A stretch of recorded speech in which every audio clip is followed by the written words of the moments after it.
बिस्मिल्लाहिर्रहमानिर्रहीम। एक्सरसाइज 8.3 का ये थर्ड पार्ट है और ये इस एक्सरसाइज का लास्ट पार्ट होगा। इसमें हम लास्ट 5 क्वेश्चंस को सॉल्व करेंगे। क्वेश्चन 11 मैंने आपके सामने सिंप्लीफाई ऑलरेडी कर दिया। आप पिछले 2 पार्ट्स में इस टाइप के क्वेश्चंस को समझ चुके हैं। एक चीज़ मैं आपको समझा देता हूं कि ये क्वेश्चन मैं थोड़ा चेंज कर चुका हूं। बुक में ये ऐसा क्वेश्चन नहीं दिया। जो फर्स्ट टर्म दी जा रही है 2 raise to the power of x, ये दिया जा रहा है 2x स्क्वायर्ड, जो कि गलत है और उसके हिसाब से ये क्वेश्चन बिल्कुल भी सिंप्लीफाई नहीं हो सकता। तो मैंने क्वेश्चन को थोड़ा चेंज किया और उसे सिंप्लीफाई करके आपको बता दिया। इस क्वेश्चन का आंसर अगर आप बुक के आखिर में देखेंगे तो वहां लिखा है नो सॉल्यूशन, जिसका मतलब यह है कि जो क्वेश्चन बुक में दिया जा रहा है उसका कोई सॉल्यूशन है ही नहीं। तो अगर एग्जाम में आपको वो क्वेश्चन दिया जाएगा तो आप उसका डायरेक्ट लिख देंगे नो सॉल्यूशन, लेकिन अगर उसको रेक्टिफाई करके ऐसे एग्जाम में दिया तो मैंने उसका सॉल्यूशन आपको दे दिया। और सॉल्यूशन सेट में हमारे रूट्स आ रहे हैं 4 और 2। आई होप ये क्वेश्चन भी बाकी क्वेश्चन की तरह आपको समझ आ गया होगा। इसे नोट डाउन कीजिए और क्वेश्चन 12 को देखते हैं। क्वेश्चन 12 का सॉल्यूशन अब आपके सामने किया जा रहा है। इस क्वेश्चन को आपने बहुत ध्यान से देखना है और समझना है, क्योंकि इस जैसे मजीद 2 सवालात आगे होंगे जिनका सॉल्यूशन आपको दे दिया जाएगा। क्वेश्चन का सॉल्यूशन जो है वो थोड़ा लेंथी है, इसलिए मैं आउट ऑफ फ्रेम जा सकता हूं ताकि आपको जो है वो सॉल्यूशन स्टेप बाय स्टेप नजर आ सके। लेकिन आपका फोकस जो है वो स्क्रीन पर ही रहना चाहिए ताकि आप इस पूरे क्वेश्चन के तमाम स्टेप्स को अच्छे तरीके से समझ सकें।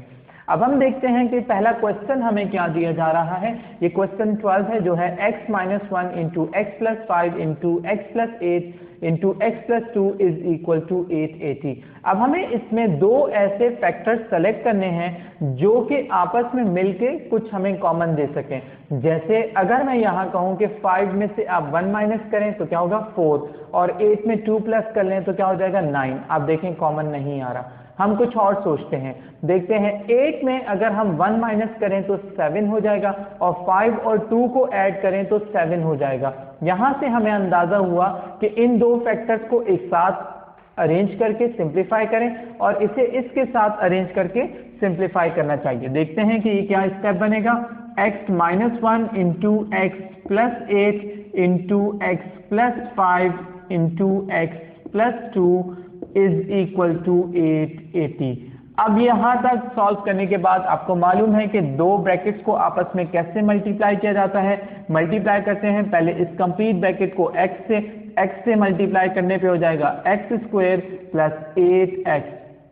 -1 से मल्टीप्लाई करेंगे तो ये प्लस है तो ये माइनस हो जाएगा और ये प्लस भी माइनस हो जाएगा। 1 से मल्टीप्लाई करके लिखेंगे -ax और -8। अब यहां मल्टीप्लाई करते हैं, देखते हैं x से दोनों को मल्टीप्लाई करेंगे तो एक्स स्क्वायर प्लस 2x हो जाएगा।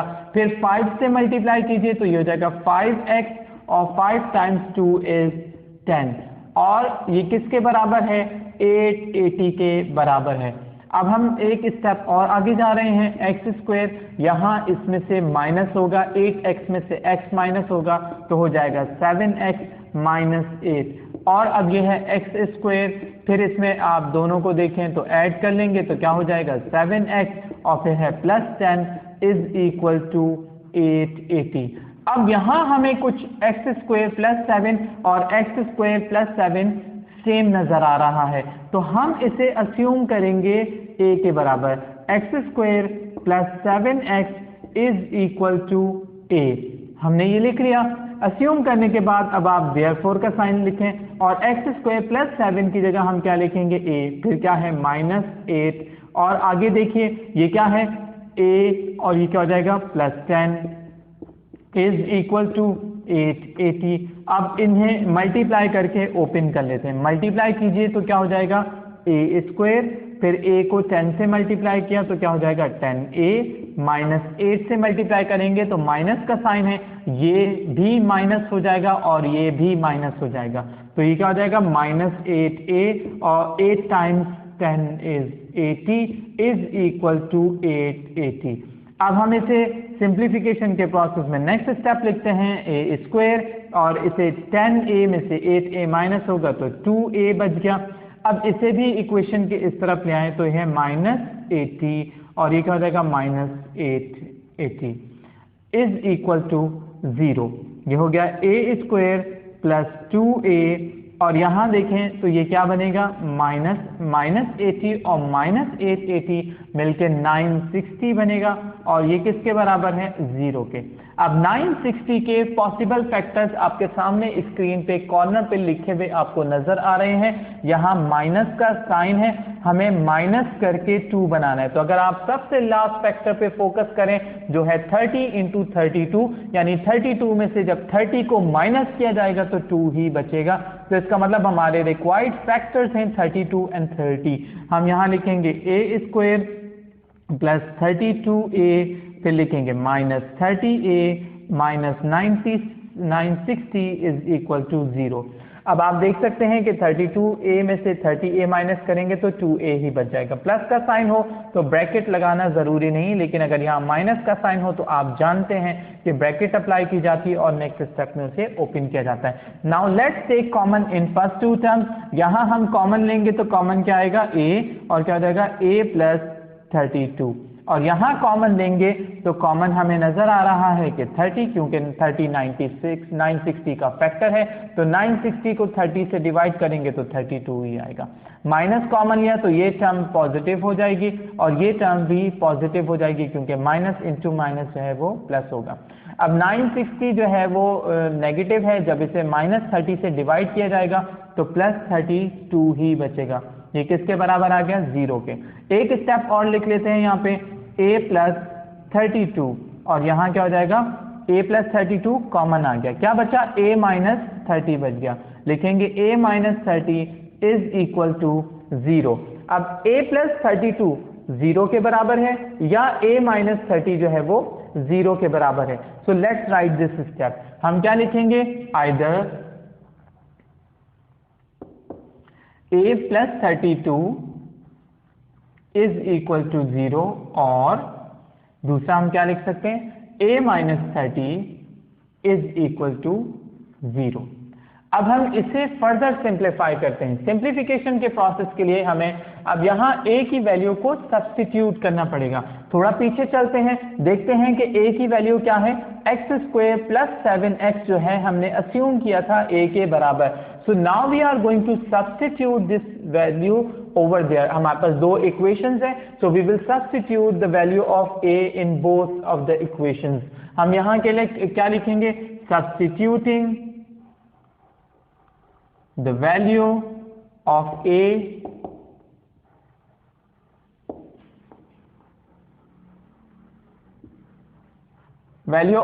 हमने यहां सब्स्टिट्यूट की।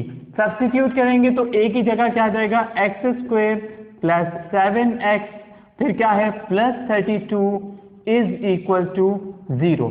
यहां हमारा सबसे पहला फोकस होना चाहिए कि हम फैक्टर्स बना सकें, लेकिन अगर हम फैक्टर्स बना के मिडिल टर्म को ब्रेक कर सकें तो ये एक आसान स्टेप हो जाएगा। But if it is not possible, what to do? You know about it that if we cannot break the middle term, so we will apply the quadratic formula.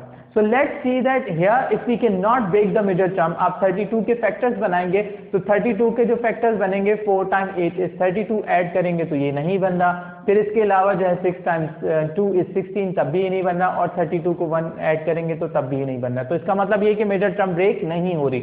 अगर मिडिल टर्म ब्रेक नहीं हो रही तो quadratic equation के हिसाब से हम क्या कहेंगे, हम कहेंगे कि हियर a की क्या वैल्यू है, कोफिशिएंट क्या है यहाँ पे 1। फिर हम क्या कहेंगे b कितना है 7, एंड c कितना दिया जा रहा है, c की वैल्यू देख लेते हैं 32 है। अब ये वैल्यूज हम कहाँ पुट करेंगे, क्वाड्रेटिक फॉर्मूला। क्वाड्रेटिक फॉर्मूला क्या है, हम लिखेंगे x is equal to minus b plus minus, और क्या हो जाएगा, square root of b square minus 4ac upon 2a। अब हम इसे सिंप्लीफाई करते हैं, x is equal to minus b की जगह क्या आ जाएगा, देखें 7 आ जाएगा, plus minus square root of b square क्या हो जाएगा 7 स्क्वायर माइनस 4a की क्या वैल्यू आ जाएगी 1, और c की क्या वैल्यू आ जाएगी 32 आ जाएगी। डिनोमिनेटर की तरफ चलते हैं, क्या हो जाएगा 2 टाइम 1, क्योंकि a की वैल्यू जो है वो 1 है। अब हम स्टेप देख रहे हैं कि क्या है, x is equal to -7 plus minus square root of 7 square क्या हो जाएगा 49 हो जाएगा। और इसे मल्टीप्लाई कर लेते हैं 32 को जब हम मल्टीप्लाई करेंगे 4 से तो आ गया 128। 128 के बाद हम डिनोमिनेटर की तरफ आएंगे तो ये क्या हो जाएगा 2। x is equal to -7 plus minus 49 में से 128 को माइनस करेंगे तो 79, लेकिन आपको मालूम है कि ये -79 है और डिनोमिनेटर में क्या आएगा 2। और माइनस जो है स्क्वायर रूट के साइन में हो तो वो किसके बराबर होता है, -1 जो है वो आयोटा के बराबर है। तो हम क्या लिखेंगे स्क्वायर रूट ऑफ 79 और आयोटा लिख लेंगे, -1 जो है वो रूट से बाहर आ गया। और यहाँ इसका रेफरेंस भी दे देंगे कि square root of -1 is equal to iota. ये हमारे जो है वो 2 रूट्स हमें मिल गए, लेकिन अभी ये हमारा कंप्लीट सॉल्यूशन नहीं है। हम आगे चलते हैं और देखते हैं कि मजीद जब हम सिंप्लीफाई करेंगे तो क्या होगा। यह है a-30। आपको मालूम है कि a की वैल्यू हमने क्या अस्यूम की थी, यानी हमने x² प्लस 7x -30 यानी x² प्लस 7x को हमने a अस्यूम किया था। अब हम यहाँ मिडिल टर्म ब्रेक कर सकते हैं या नहीं कर सकते, देखते हैं। यह है 30 का अगर हम कहें कि 10 टाइम्स 3 इज 30 और 10 में से 3 माइनस करें तो 7 हो जाएगा, तो मिडिल टर्म ब्रेक हो सकती है। x² plus 10x minus 3x minus 30 is equal to 0। ये हमने मिडिल टर्म को ब्रेक कर दिया। अब क्या कॉमन आएगा x, तो क्या हो गया x प्लस 10 इंटू -3 लिखा और -3 कॉमन आया तो अब क्या है x माइनस माइनस प्लस हो जाएगा और ये हो जाएगा 10 इज इक्वल टू 0। अब है x plus 10 into x minus 3 is equal to 0। अब हम क्या लिखेंगे, या तो x प्लस 10 जो है वो 0 के बराबर है या x माइनस 3 जो है वो 0 के बराबर है। x प्लस 10 है, इक्वेशन की सेकंड साइड पे जाके -10 हो जाएगा और x माइनस 3 है, इक्वेशन की सेकंड साइड पे जाके +3 हो जाएगा। तो यहां तक हमें ये सॉल्यूशन कंप्लीट हो चुका। अब हमने लास्ट में सॉल्यूशन सेट लिखना है। हम लिखेंगे देयरफॉर सॉल्यूशन सेट, और आप स्टूडेंट ये जहन में रखेंगे कि ग्रीन पॉइंटर आपने यूज नहीं करना, मैं सिर्फ ये प्रेजेंटेशन को हाईलाइट करने के लिए कर रहा हूं। ये क्या है 3 और फिर क्या है -10 और फिर इसके बाद ये फैक्टर हमारे पास मौजूद था।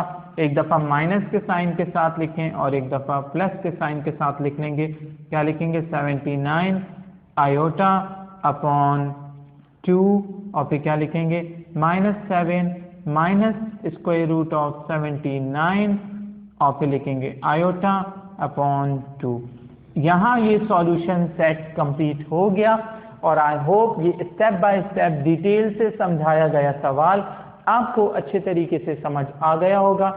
इसके बाद हम नेक्स्ट क्वेश्चन के सॉल्यूशन की तरफ चलते हैं। क्वेश्चन 13 भी क्वेश्चन 12 जैसा है, इसीलिए मैंने आपको इसका सॉल्यूशन दे दिया। लेकिन मैं आपको एक बात बता दूं कि यहाँ क्वेश्चन में एक मिस्टेक है। अगर हम सबसे पहले फैक्टर को देखें x -1 है, लेकिन ये एक्चुअल में x + 1 होना चाहिए, जब ही जाके क्वेश्चन सिंप्लीफाई होगा। जब मैंने इसे x + 1 किया और उसके बाद उसे सिंप्लीफाई किया अरेंज करने के बाद, तो इसका सॉल्यूशन आपके सामने मौजूद है। बुक के आखिर में इसका आंसर नहीं लिखा हुआ, सिर्फ क्वेश्चन 13 लिखा है और आगे आंसर की जगह कुछ नहीं लिखा, यानी ब्लैंक जगह दी जा रही है। तो यही इसका पॉसिबल सॉल्यूशन है। इस सॉल्यूशन को आप नोट डाउन कर लीजिए। क्वेश्चन 14 जो है वो क्वेश्चन 11 जैसा ही है और उस जैसे मजीद सेम क्वेश्चन भी आप पहले देख चुके हैं। ये क्वेश्चन भी देख लीजिए और इसके सॉल्यूशन नोट डाउन कर लीजिए। क्वेश्चन 15 एक्सरसाइज 8.3 का लास्ट क्वेश्चन है। ऐसे क्वेश्चन हम ऑलरेडी सिंप्लीफाई कर चुके हैं और समझ चुके हैं, लिहाजा आप इस सवाल को भी देख लीजिए और इसका सॉल्यूशन नोट डाउन कर लीजिए। आई होप आपको ये कंप्लीट वीडियो पसंद आई होगी। इंशाल्लाह इसके बाद एक्सरसाइज 8.4 के क्वेश्चन सॉल्व होंगे। ऐसे ही चैनल को देखते रहें और सीखते रहें। मिलते हैं आपसे अगली वीडियो में। अल्लाह हाफिज़ एवरीवन।